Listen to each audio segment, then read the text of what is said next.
Hello student, RD coaching point में आप सभी का स्वागत है। आज की क्लास में हम बात करेंगे क्लास 10th के मैथमेटिक्स के द्विघात समीकरण चैप्टर के एक बहुत इंपॉर्टेंट टॉपिक के बारे में, जिससे हर साल के बोर्ड एग्जाम में एक प्रश्न आता है। इसमें हम देखेंगे मूलों की प्रकृति के बारे में।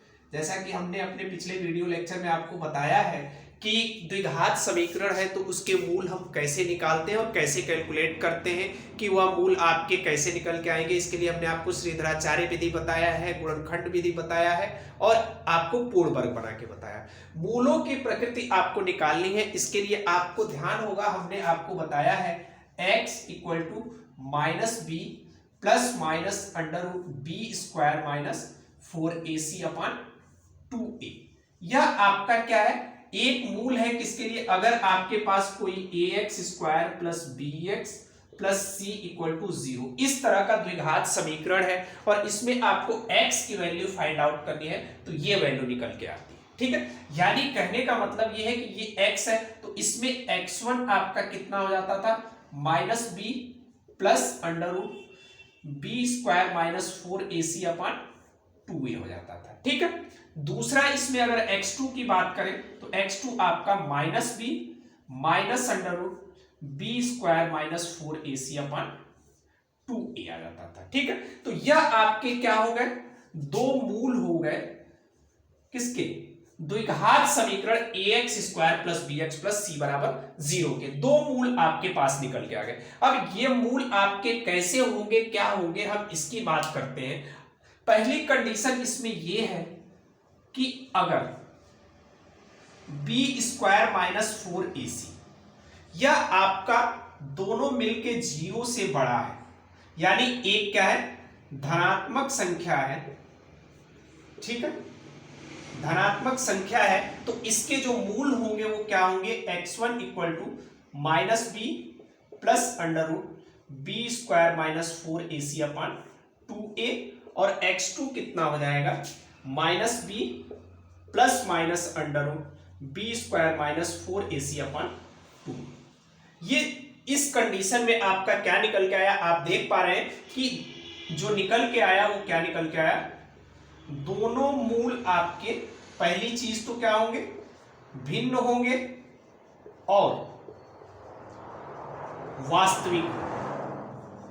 ठीक है, दो मूल आपके पास निकल के आ गए, क्या, जो दोनों अलग अलग है। यहां देखिए माइनस बी प्लस आ रहा है, यहां माइनस बी और ये यहां पे माइनस होगा, प्लस नहीं होगा बल्कि ये माइनस होगा, तो दोनों मूल आपके क्या हो गए, अलग हो गए। तो इस तरीके से पहली कंडीशन हमने ये देखी कि अगर इसमें b square minus 4ac greater than 0 है तो ये क्या निकल के आ गया आपके पास, देखिए दो मूल निकल के आ गए और मूल आपके दोनों क्या है, अलग अलग है और वास्तविक है। दूसरी कंडीशन एक इसमें हम ये देखने की कोशिश करते हैं, दूसरा कंडीशन अगर ये है x equal to minus p plus minus under root b square minus 4ac, ऐसे ही लिख लेते हैं हम, ये आपका x का सलूशन है। दूसरे कंडीशन में क्या है, अगर आपके पास यदि क्या हो जा रहा है कि b square minus 4ac equal to 0, यह कंडीशन हमारी ऐसी बन रही है, तो इसमें देखिए क्या हो गया, x1 इक्वल टू आपका क्या हो जाएगा, माइनस बी अपान 2a प्लस माइनस 0। ठीक है, या प्लस 0 और x2 कितना हो जाएगा, माइनस बी अपान 2a माइनस 0।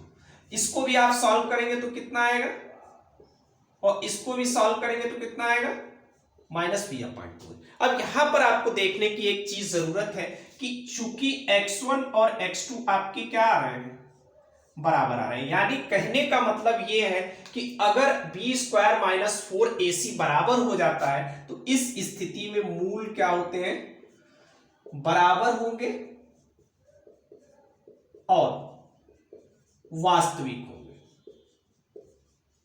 ठीक है, दोनों मूल आपके क्या हो गए, बराबर हो गए और मूल वास्तविक हो गए। ये बहुत इंपॉर्टेंट कंडीशन है। इस कंडीशन पे अक्सर आपसे सवाल पूछा जाता है कि अगर मूल वास्तविक है, बराबर है, तो इसमें आपको द्विघात समीकरण को सॉल्व करना होता है।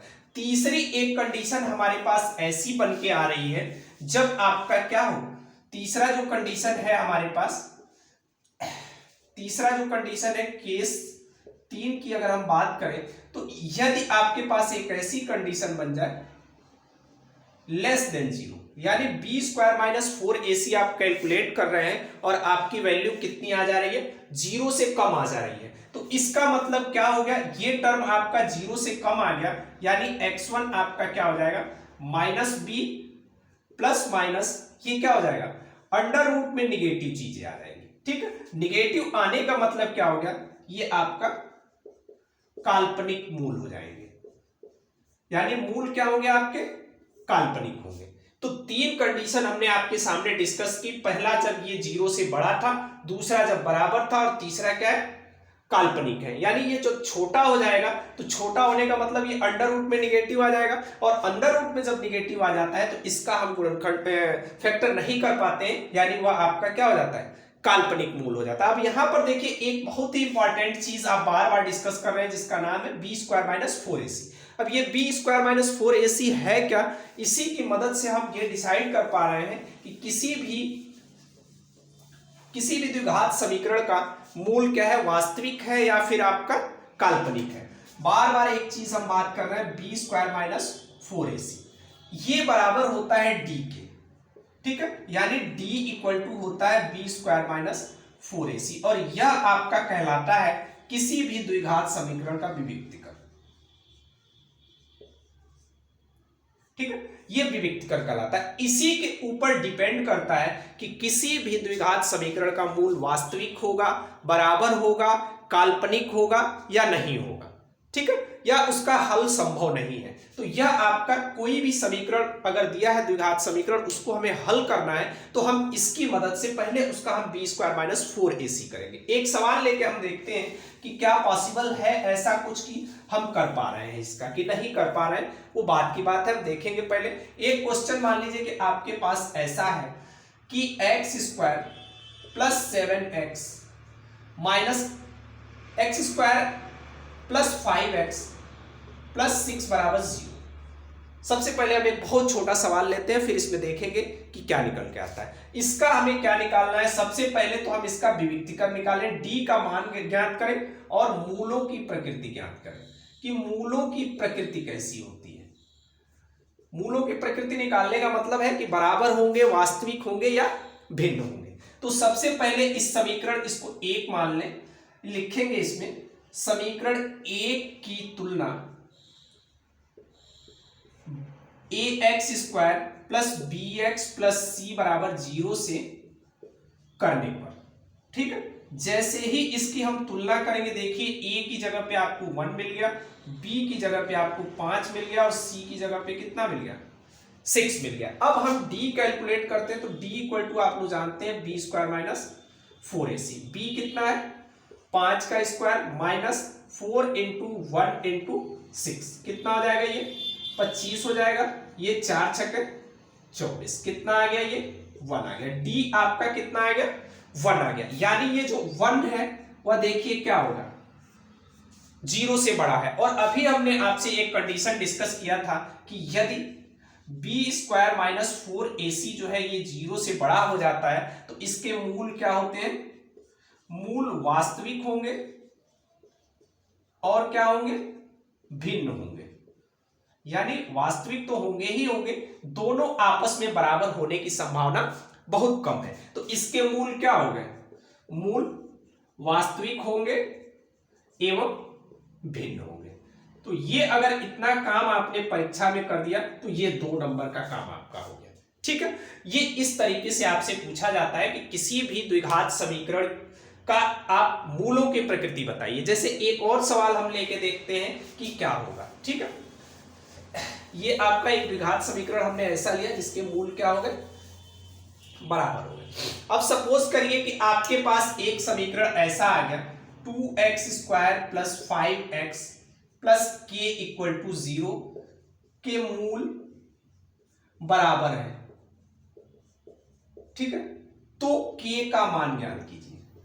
ठीक है, यह आपका इस तरह का सवाल बहुत पूछा जाता है और ये बहुत इंपॉर्टेंट क्वेश्चन होता है। ठीक है, इसको हम सॉल्व करने की कोशिश करेंगे। आप इसको जब सॉल्व करेंगे तो तो आपको एक चीज स्टेप्स लिखने के बहुत मार्क्स मिलते हैं। ऐसे नहीं कि आपने एक सवाल उठाया और सॉल्व कर दिया। लिखेंगे आप कि 2x² + 5x + k = 0, इसको हम इक्वेशन 1 मान लेंगे। ठीक है, लिखेंगे यहाँ पे आप समीकरण 1 की तुलना,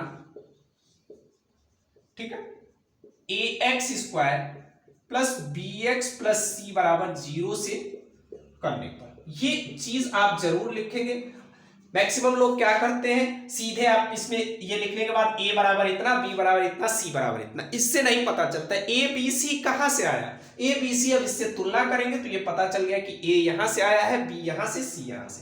a = कितना है, 2 है, b = कितना है, 5 है, और c = कितना है, k है। अब क्या कह रहा है, मूल बराबर है। ठीक है, चूंकि मूल क्या है, बराबर है, तो मूल अगर बराबर है तो उस स्थिति में क्या होता है, इसलिए b² - 4ac का मान कितना होता है, 0 होता है, जो अभी हम लोग पीछे पढ़े हैं। तो देखिए b² का मतलब कितना हो गया, 5 का स्क्वायर, और 4a कितना है और c कितना है। ठीक है, जिसका मान दिया है यहां पे हमने रख लिया, तो ये 25 हो जाएगा, ये कितना हो जाएगा, 4 दूनी 8, k = 0। अब आप क्या करिए, 25 को उधर ले जाइए, तो -8 k = -25 हो गया। ठीक है, अब यहां से आपको क्या मिल जाएगा, जब आपको -8 -25, तो k आपको निकालना है, तो -25 बटा -8, तो k का मान कितना आ गया, 25/8। तो k का मान अगर हम 25/8 रख देंगे तो इस समीकरण का क्या हो जाएगा, मूल आपस में बराबर हो जाएंगे। इस तरह का सवाल आपको बोर्ड परीक्षा में करने के लिए आता है, और ये 3 नंबर का सवाल आपसे पूछा जाता है। k की वैल्यू अगर आपको फाइंड आउट करनी हो तो आप कैसे फाइंड आउट करेंगे, तो यह तरीका है मूलों की प्रकृति ज्ञात करने की। और मूलों की प्रकृति अगर दी गई है तो उसमें अननोन जो k दिया हो, p दिया हो, q दिया हो, r दिया हो, उसको आपको कैलकुलेट करना है। तो थैंक यू।